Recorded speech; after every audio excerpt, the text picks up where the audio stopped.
In all types of fighting, the heavyweight division has always been seen as the most important. The weight class has long history in boxing, and its prestige has only grown in the world of mixed martial arts.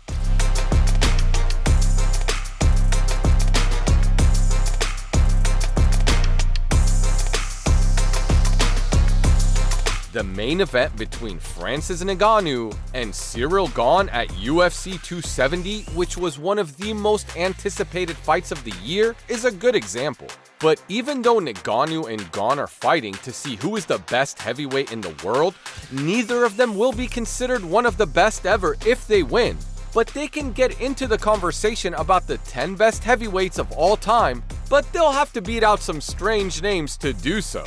Mark Hunt started his MMA career as an all-star kickboxer who struggled a lot with the other parts of MMA.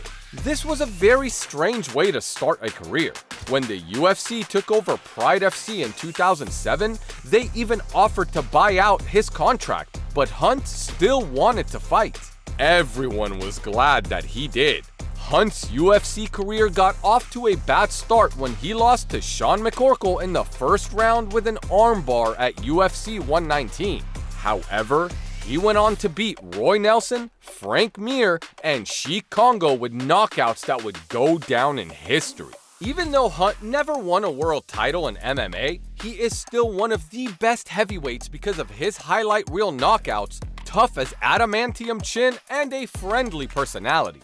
Francis Ngannou is the current UFC heavyweight champion. He makes other heavyweight fighters look like they have pillow fights. Ngannou's knockout power is so scary that when he stops a fighter, it looks like they're in another world from the way they react. Ngannou has knocked out MMA legends like Junior Dos Santos, Cain Velasquez, and Alistair Overeem 12 times in his career. But his legacy is far from complete. Let's hope that his fights with the UFC don't stop him from becoming one of the best fighters of all time. Brock Lesnar was a controversial choice, but in his short time in MMA, he made a big difference.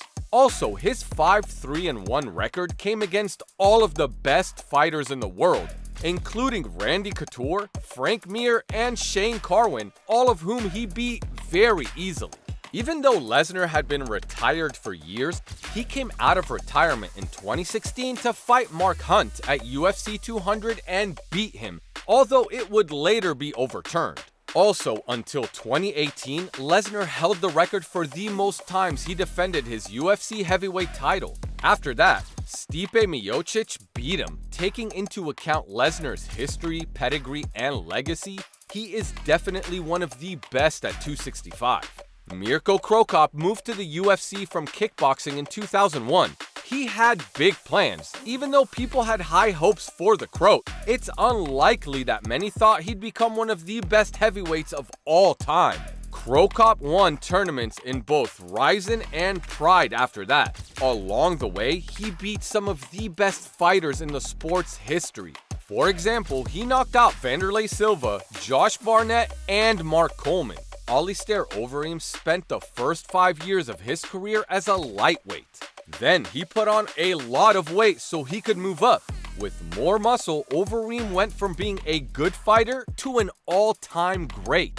He won a crazy number of fights and beat some of the best fighters in the world.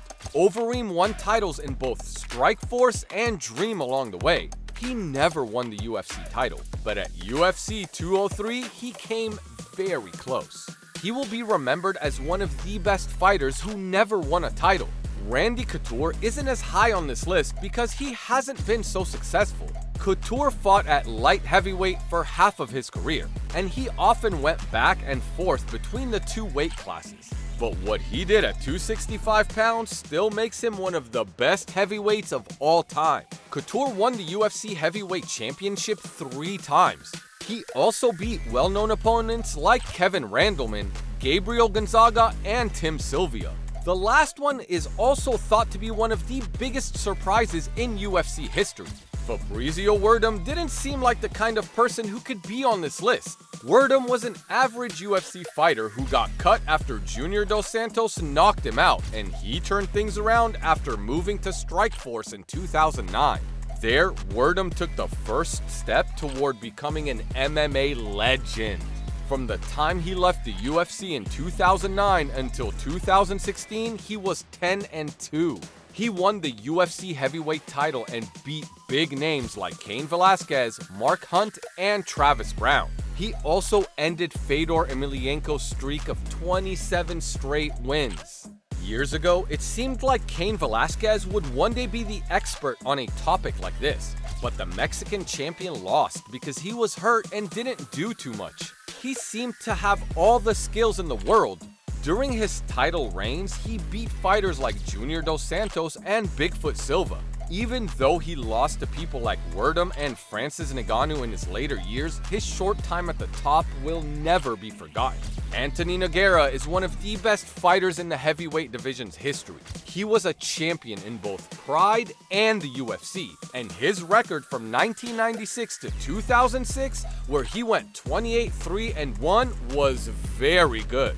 Dan Henderson and Fedor Emelianenko were the ones who beat him 3 times during that run. Mirko Kroa, Mark Coleman, and Fabrizio Werdum were among the people that Nogueira beat. Even though his UFC years didn't go as well as he got older, he still beat Tim Sylvia to win the promotion's interim heavyweight title. Daniel Cormier vs. Stipe Miocic, UFC 252 was billed as the fight to find the best heavyweight of all time. Cormier lost, but he's still one of the best at 265 pounds. He was the winner of a Strikeforce tournament and held the UFC title. He retired in 2020 with a record of 22-3. During his time at the heavyweight division, he beat Miocic, Josh Barnett, and Bigfoot Silva. The future Hall of Famer had a good season. Stipe Miocic is thought to be the best heavyweight fighter in UFC history, and for good reason. Miocic is currently the heavyweight champion with the most title defenses, and he has beaten some of the biggest names in the division.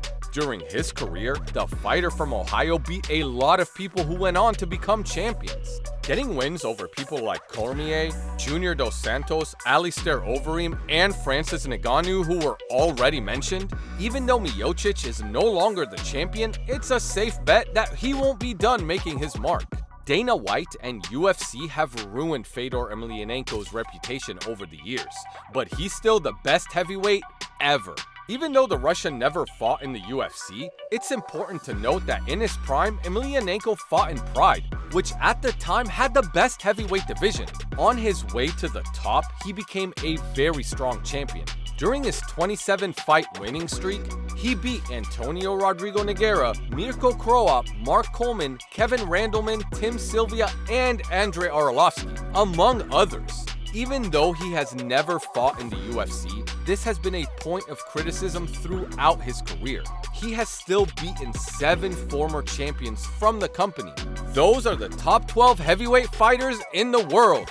That's all for today.